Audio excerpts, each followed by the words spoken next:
I think that the Trump administration's position toward Ukraine is disgraceful. More people were deported under my husband and Barack Obama without killing American citizens and without putting children into detention camps. First, I think you really don't like him. You know, that is absolutely true. But I really, not only do I not like him, I don't like him because of what he's doing to the United States and the world. And I think you should take a hard look at it if you think that there is something good that will come out of it. More people were deported under my husband and Barack Obama without killing American citizens and without putting children into detention camps than were in the first Trump term or this first year of Trump's second term.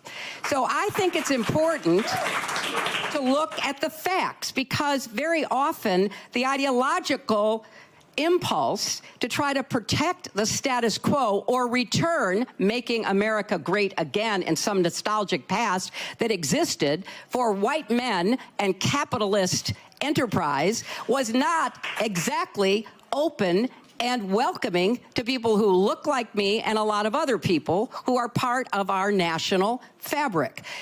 I have no argument with the necessity of trying to figure out how do we form families. I'm very proud of my family. I'm proud of my 3 grandchildren. I am proud to be part of that tradition. That doesn't mean everybody has to be. That doesn't mean everyone who doesn't have children is somehow an illegitimate human being. So how do we make the case in a positive way, not a bullying and very shameful way? So this debate that's going on is driven by an effort to control people, to control who we are, how we look, who we love. And I think we need to call it for what it is. Secretary Clinton. There is a legitimate reason to have a debate about things like migration. It went too far. It's been disruptive and destabilizing, and it needs to be fixed in a humane way with secure borders that don't torture and kill people, and how we're going to have a strong family structure, because it is at the base of civilization. Secretary Clinton, may I say thank you for that.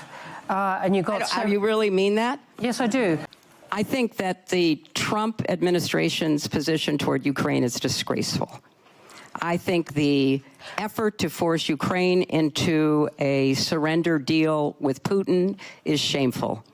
I think the effort that Putin and Trump are making to profit off the misery and death of the Ukrainian people is a historic error and corrupt to the nth degree. And so I believe Ukraine is fighting for our democracy and our values of freedom and civilization, on the front lines, losing thousands of people and having their country destroyed by one man's mania to control them.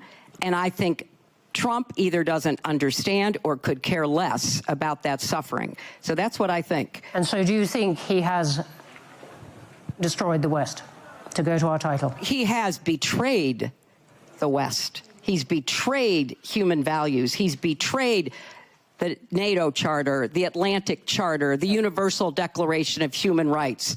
A lot of what has been done before to try to make sense of how difficult it is to restrain people who want unaccountable power. And none of us in this room, including all of us on this panel, would choose to live under a regime that was so unaccountable that it could act with impunity the way that Putin does, except that's who Trump is modeling himself I don't think we would be having this debate under that kind of regime, for sure. We will come back, I suspect, to the conservatism and liberalism clash within the West, but thank you for that. Peter, do you agree that the Trump administration's actions on Ukraine have produced a rift in the West? Well, first, I think you really don't like him. You know, that is absolutely true. But I really, not only do I not like him, I don't like him because of what he's doing to the United States and the world. And I think you should take a hard look at it if you think that there is something good that will come out of it. Peter, what I think Trump is doing in America, I think it is reaction for something that, for some policies that really went too far from the regular people, Like what? Give us some far from examples. reality. So, you know, we saw the cancel culture. We saw the woke revolution.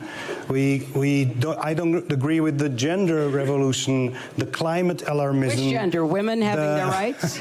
No, let Peter go on. I think there are two genders. So, but some of half of us? Can we have our rights? Some of us think that there is more than one or more than two gender. I think there is male and female, and the rest probably is a social construct.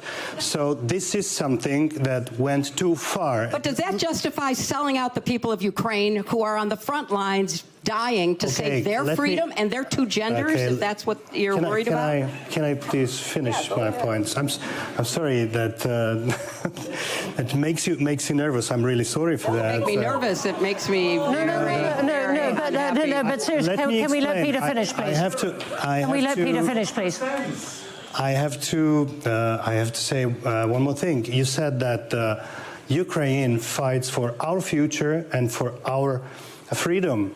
I think first Ukraine fights for Ukraine's future, Ukraine's freedom, and Ukraine's sovereignty and independence. So we should help them, of course, but what I see on some people in the West, they are trying to help the Ukraine.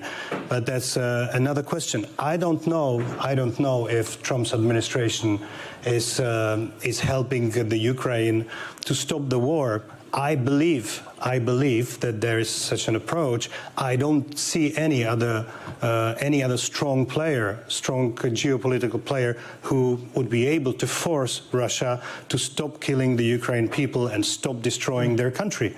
I don't see. Maybe China, but China makes nothing. I don't know if the pressure, if Trump is forcing Russia in the way that they will stop the war. I don't know. I only see that the only Americans right at the moment can make it.